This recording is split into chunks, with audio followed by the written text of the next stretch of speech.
good morning mga ka-Green Thumb. Yan, tingnan nating mabuti dahil yan ay babaguhin na namin. At nasimulan na ni tatay. Ayan, hindi ko na videohan agad. Wala na yung nandito. Yan, wala na si San Francisco. Naubos na kasi ang dami niyang mga millibugs.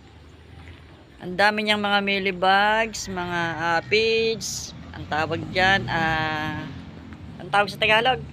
Tapulak. Dapulak. Nako, ito pa pala, napunta. Ay, hindi pala, simento yan. Yan, pero meron dyan gumagapang na ano dyan. Simulan namin.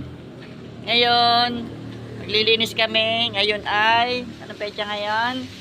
29. 29 ng December. Para pagpasok ng January, ay maaliwalas ang ating garden. Dahil dito